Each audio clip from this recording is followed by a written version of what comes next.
Hey everybody, welcome to our weekly insights. As you come in, do say hi, do let me know that you're there.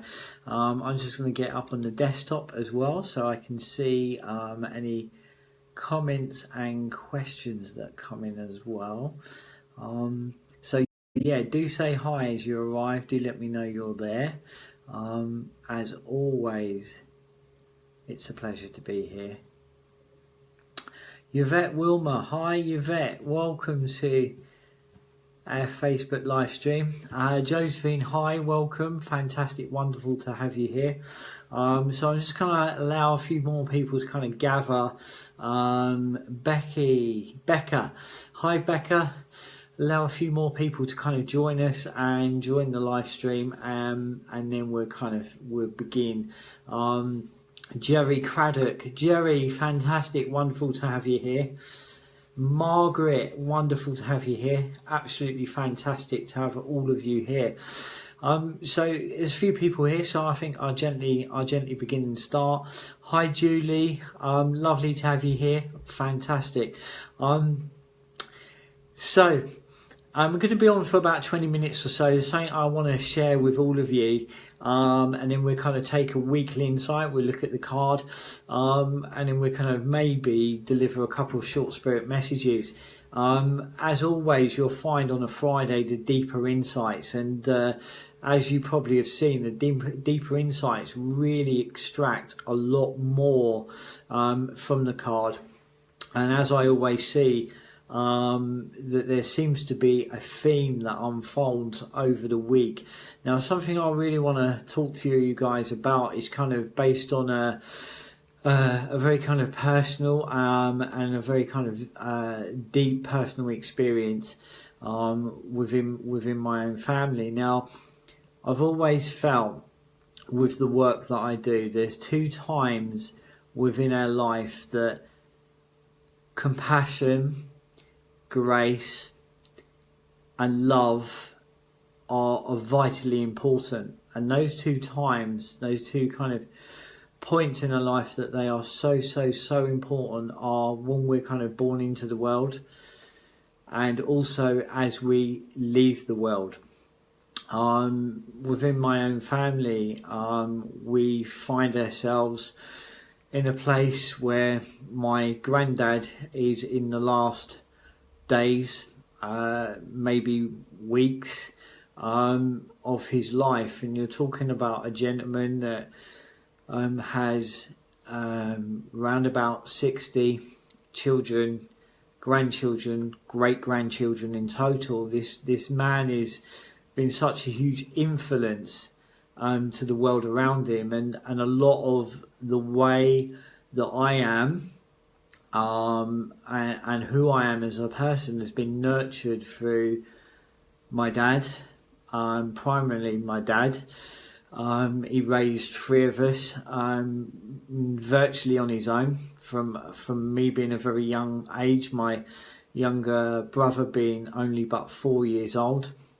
He was only 4 years old when my mum kind of left the family, and you know, my dad's kind of values have been kind of nurtured by his dad, my granddad, you know, so all of what you see in me has been kind of nurtured through those experiences from my dad and my granddad, you know, and sitting with my granddad today with family all around him, you know, you can see those values and that attitude. And what was really beautiful is he's at home, and that's where I feel that he should be at this time, a home that has nurtured so many people. You know, this home has been a home to all of us, you know, at so many different times within our lives as well. You know, the hardest of times and the happiest of times, that home has held a space for all of us to kind of grow and transition those difficult times and transition those very, very sad times. You know, and seeing him today and us sitting with him and spending and sharing that time and listening to him sharing some most incredible stories. You know, he was referring, as many as you know, the adventuring side of what we do. he was talking about a time where he had got a puncher. So he used to cycle everywhere, you know. He's a man that's worked outside predominantly most of his life. He's had all sorts of jobs, and he was telling us all about that. But he was, you know, he cycled everywhere, and he used to cycle off to work, you know, great miles, and then do a day's work. And he's cycling, and he had a puncher, what he thought was a puncher. And he gets off the bike, and he's checking the bike, and it's during wartime. He's checking the bike, only to kind of hear a doodlebug go flying over. So this doodlebug went flying over, and it actually crashed at St Margaret's Hall. And he said if it weren't for this puncher, he would have been there already, and the doodlebug probably would have hit him. You know, it's these very heartfelt stories and experiences that make life, and it was just such an honour to kind of sit there today and listen to him. But really what I want to really get across is that those important times within life, how we're born into the world, and also how we leave the world. And I was so deeply touched and really kind of blown away by the love I felt in that house, with the family coming together, in the way that house was being held, allowing my granddad to transition, if you like, the last days and weeks maybe of his life in a way that honours who he is as a person and honours so many of us. You know, 60 in total, from children to grandchildren to great-grandchildren. You know, if it wasn't for that man, none of us would be here, you know. So I think it is, you know, one of the things that really kind of struck a chord with me is that we tend to move through life really quickly and tend to move through life really fast. But, you know, what's really important at this point in time is that it's the memories we've shared, the moments we've lived, the ways that we can affect the world around us. So, you know, I'm very kind of raw today in a way, but also because I have the belief I have, and he did set upright today and said that his sweetheart has come for him, and he was gesturing to the other side of the room. He innately has seen things within his life, and I think where we are right now in time is that veil between those two worlds becomes thinner. And, you know, I'm very aware, as my dad is, and a few other members in the family are aware that there are other things present. There are other people present within the room as well. So, you know, I thought I'd share that with you. I think it's really important to kind of share some of those kind of thoughts, really. But let's have a look at the cards. Let's see what the cards are saying. Those of you that are coming into this right now, I would really kind of encourage all of you to kind of go back to the beginning. I think it's really important to kind of hear this and listen to it. But let's take a look at the cards and we see what they say. Hi, Joanna. Yes, Josephine said that she misses her grandmother's stories. You know, these are people that carry so much wealth within their experiences. You know, I think the world is fundamentally changing, and those experiences and those stories are so important that they get continued, or they live on. You know, it was just one of many stories. And, you know, seeing him today, or even, you know, his sense of humour, and he's not really eating much, but they gave him a bowl of ice cream, and believe me, that went down. That reminds me so much of my granddad. Yes. Yeah, important. These people, you know, it's a generation that I think we are going to absolutely miss as we go forwards because of the values that they have. Right, there's a card that wants to come out, so let's allow that card to come out. I'm not sure what the card is. Ah, okay. Prison card. Not sure that this card has come out. I'm not sure that this card has come out at all, actually, in the time that we've been doing the weekly insights, but here it is. One of the messages that really kind of comes to mind with this card is, are we the jailer of our own prisons? Do we hold ourselves back? What is it that is holding you back? What is it that is restricting you? What is it that is kind of suppressing you? You know, quite often we become the jailer of our own prisons, and sometimes, you know, that can be fear. Sometimes it can be lack of belief in ourselves, lack of confidence within ourselves, you know, but what is it that is holding us? What is it that's not allowing us to grow, unravel, unfold, or reach our fullest potential? You know, one of the things that I quite often say is that sometimes, you know, where we are can be comfortable, but not always happy. You know, there's a safety or comfortability in where we find ourselves, but sometimes it's identifying that what is it that stops us from moving forwards, because often I think that we can know the answers to where we find ourselves, or we can know what makes us unhappy. You know, I always say to people, you know, is if you don't know what you want, know what you don't want. Okay, know what you don't want. Know what makes you unhappy, and then start working from that place. Because once you kind of identify what you're not kind of happy with, you can then begin to look at what you can change and transform. But quite often what we do is we're scared to move from that place, you know, and quite often we're scared to move from that place because part of us believes that it could be harder or more difficult or even worse, you know. So what we do is we stay where we are because it seems comfortable, it seems safe. So I think it's really, really important to identify where we are. You know, it's about trying to be as conscious as we can, being very, very aware of where we are. And importantly, absolutely the heart of that is being honest with ourselves. If we can be honest with ourselves to where we are, then we can begin to change it. Even if you say to yourself, you know what, I'm not happy, but I'm scared to make the change. At least then you're starting to have an honest conversation with yourself, you know, because, you know, change takes courage, change takes honesty.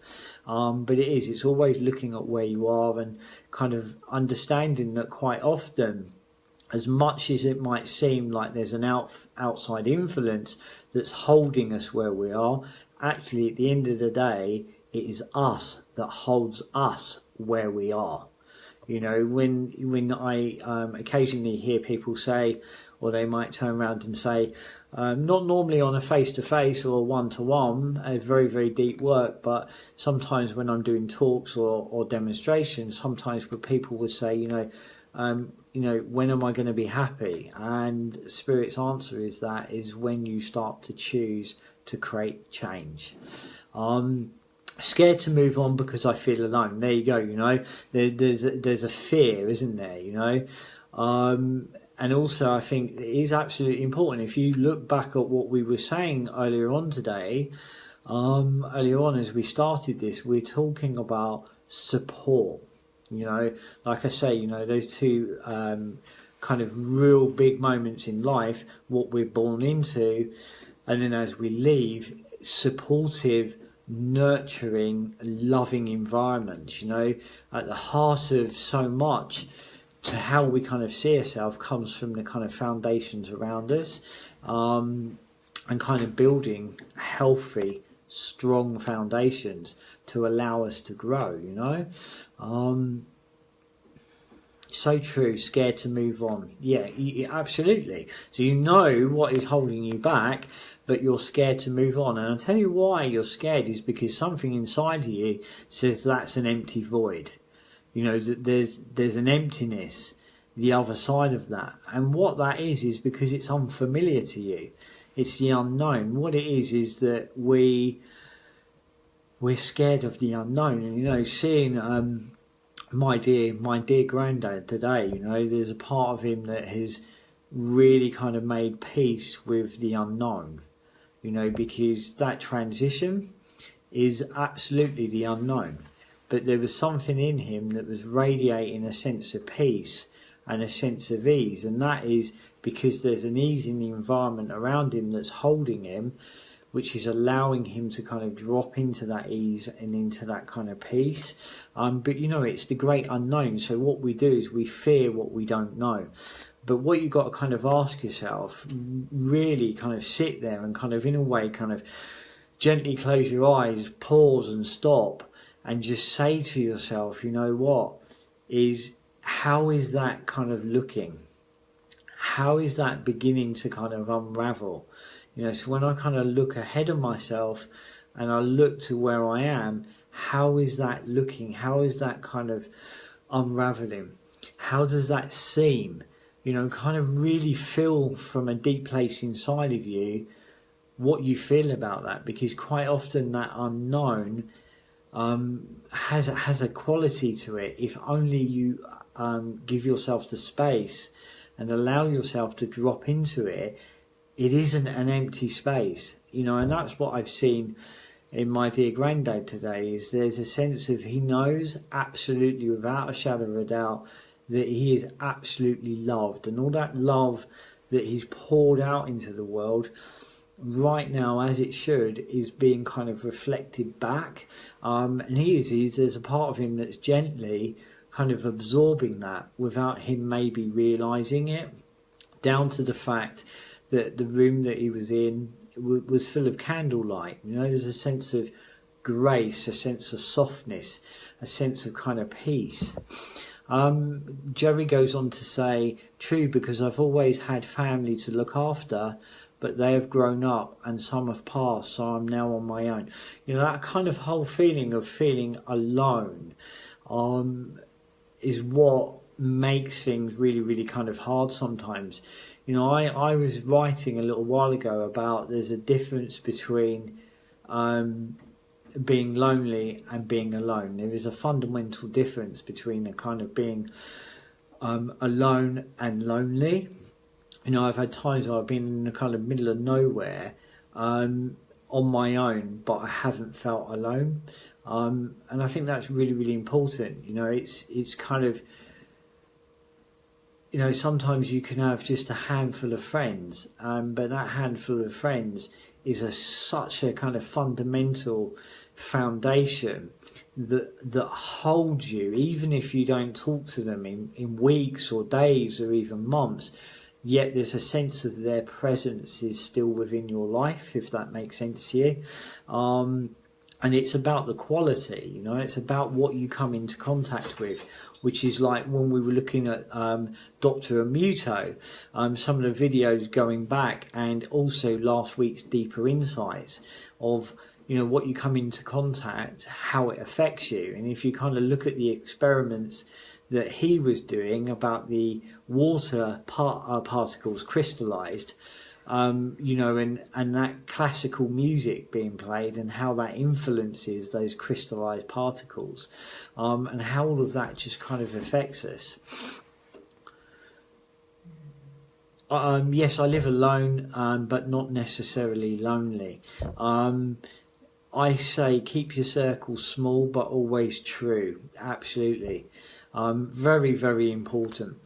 So there's some kind of, you know,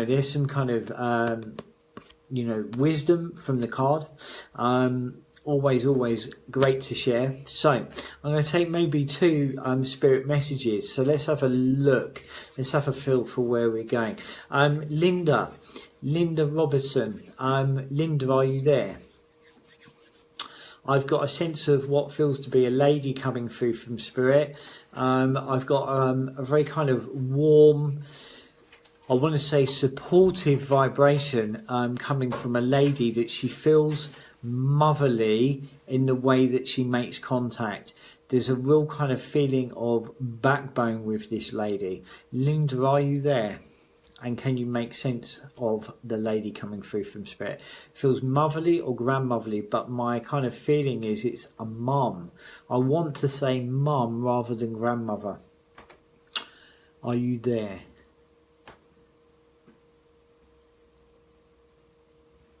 Not sure that Linda's there. Okay. If you're there, just kind of drop me a reply. If not, I gently move forwards, because I think it's really, really important kind of deliver those messages to those that are present. Carla, I'm going to come to you very quickly, and then I think I'm going to go to Margaret. So Linda, if you are there, do jump in. Carla, have you felt someone standing behind you? Have you felt someone standing behind you? Almost, I want to say, not staring, but this feeling of a projected presence, as if it's a sense of being watched. I've got a very strong feeling of what feels to be a male vibration. I've got the feeling of glasses. It's not who I thought it was. A feeling of glasses, and I've got this feeling of either memory problem, forgetfulness, but this clouded feeling. Still here, yes, thought Derek here again today, tobacco unwatched. Okay, but there's also a sense of a gentleman coming through wearing glasses and a memory problem. That feeling of being watched is where they are trying to gently but firmly grab your attention. And I do get this feeling of a hand on your shoulder and gently steering you forwards. Perfect, that would be your granddad. The memory problem felt very important, by the way. The memory problem felt very important. It's almost like I just kind of feel a little bit kind of forgetful. I'm not sure where I am as well. That's the other feeling I had with it. But the glasses being really important, because he took them off. You know how I work. Many of you know how I work.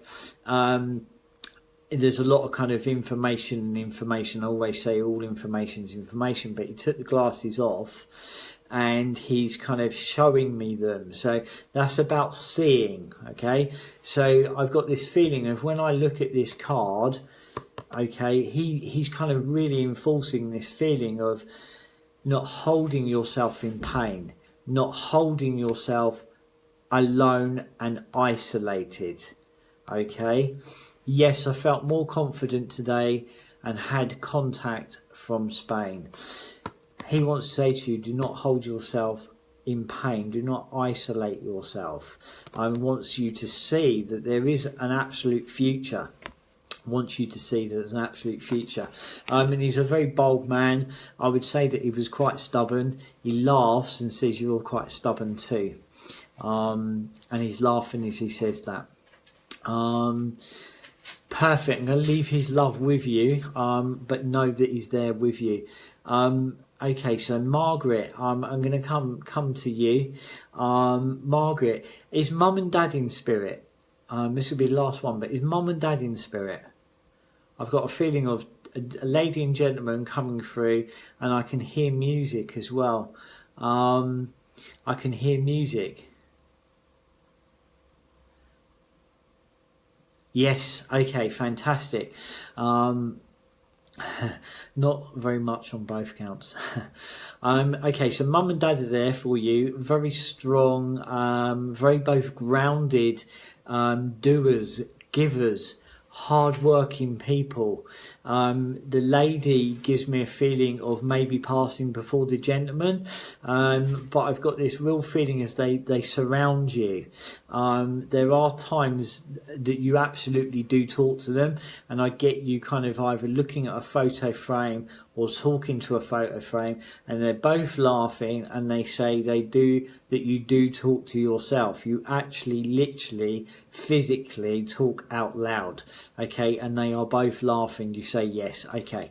And they're laughing about that. They want you to know that they're around you, and they're proud of you. You know, you're a hard-working or been hard-working person in your life, and you always want to do right by those that you come into contact with. You think very hard and very deeply about how you affect those around you, and you always want to do right by people. They're very proud of you, and I don't say that lightly. And you can't do everything, and you need to look after either your hip or your back or both. And it's very important that there are times that you put up your feet, but you're very determined and you're stubborn. Takes one to know one, okay? Takes one to know one, because I think they both were, but their love is very much with you. So there you go, guys. I'm going to gently leave that with you. And as I say, if you're just coming into this, I really kind of gently encourage you to watch it from the start and watch it from the beginning. Tomorrow you'll find that at some point we will put up a deeper insight, and tomorrow evening it'll be another part of our development series, which is ongoing, where we're taking questions as well, and we've covered off how to work with tarot cards, psych cards, and now we're kind of exploring mediumship. Those of you who have asked, there is a library of resources and videos on my YouTube channel, and there is the ongoing development series there that you can find for developing working with cards, and also mediumship and holistic mediumship. As always, it's a great pleasure, and remember, do not hold yourself prisoner to pain, okay? There is always a way forwards. I'm going to leave that with you. I'm going to leave the love of spirit with you all as well, and thank you for sharing the time. Thanks, guys. Bye-bye. Bye.